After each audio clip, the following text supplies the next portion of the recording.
Tari Bedoyo Pangkur bukan sekedar tarian. Ia adalah filosofi kehidupan yang hidup dalam gerak. Ia adalah doa yang menari. Ia adalah ajaran tentang kesucian, keheningan, dan pengendalian diri.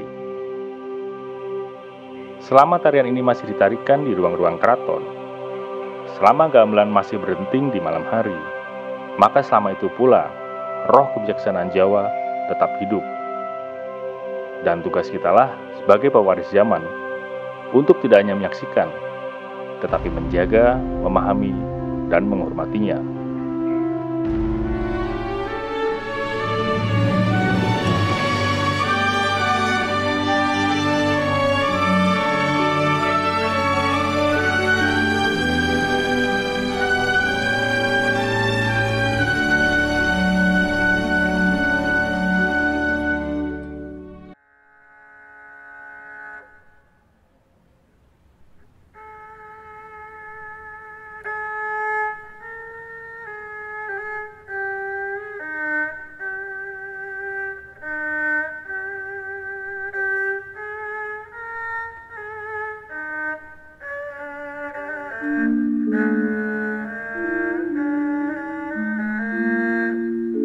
Ketika gamelan mulai mengalun pelan, ketika langkah para penari membelah kesunyian, maka yang sedang Anda saksikan bukan hanya tarian, namun ritual, doa, dan filsafat kehidupan yang dijelmakan dalam gerak tubuh manusia.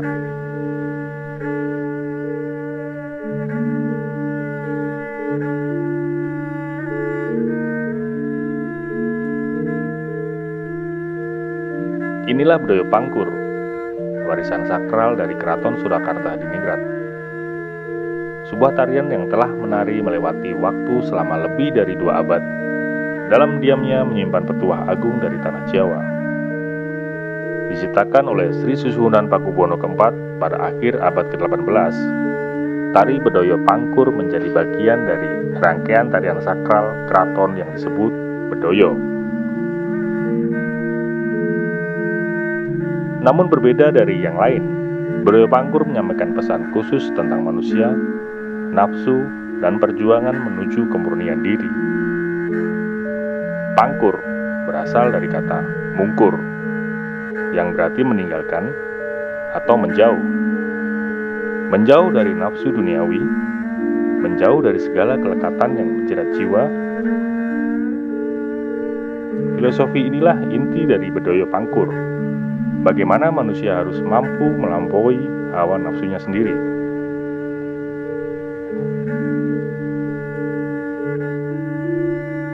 Sembilan penari wanita masuki ruang pentas dengan langkah lambat.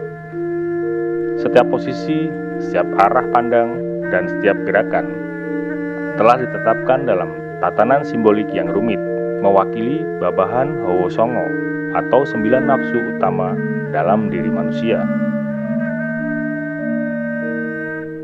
Bata atau lambang nafsu syahwat, gulu, simbol dari amarah, daha, nafsu ingin menguasai, endel weton atau endel ajek, dualitas keraguan dan keinginan.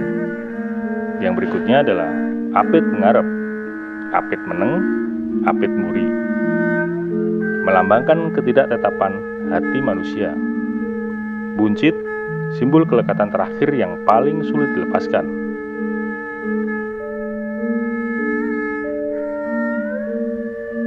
Sembilan nafsu ini bukan untuk dilawan dengan kekerasan, namun untuk dikendalikan dengan kebijaksanaan.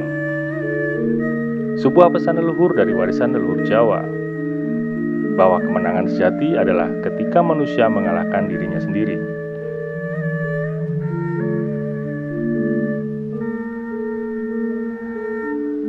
Irama gamelan mengalun pelan, kemana berhenting lembut. Gendang menuntun gerak langkah, kenong dan gong menandai titik-titik perubahan waktu.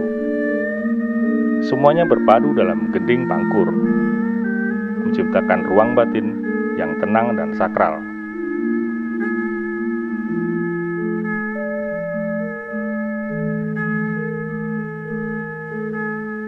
Lalu suara sinden pun menyusup, tak hanya bernyanyi, namun seolah mengiringi doa dari alam halus. Nada-nada tinggi yang melengking lembut menjadi jembatan antara dua fana dan dunia rasa.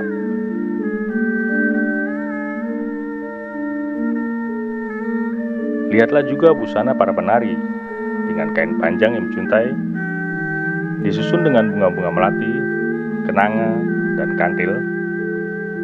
Setiap kali mereka bergerak, bunga-bunga itu perlahan berjatuhan ke lantai, seolah menyimpulkan bahwa dalam perjalanan mengendalikan nafsu, manusia akan melepaskan ego satu persatu, hingga akhirnya mencapai keheningan.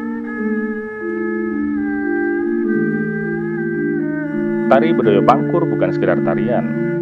Ia adalah filosofi kehidupan yang hidup dalam gerak. Ia adalah doa yang menari. Ia adalah ajaran tentang kesucian, keheningan, dan pengendalian diri. Selama tarian ini masih ditarikan di ruang-ruang keraton, selama gamelan masih berhenting di malam hari, maka selama itu pula roh kebijaksanaan Jawa tetap hidup. Dan tugas kitalah sebagai pewaris zaman untuk tidak hanya menyaksikan, tetapi menjaga, memahami, dan menghormatinya. Catatan budaya tak hanya mencoba mengisahkan masa lalu, tetapi menyalakan kembali api jati diri yang nyaris akan padam.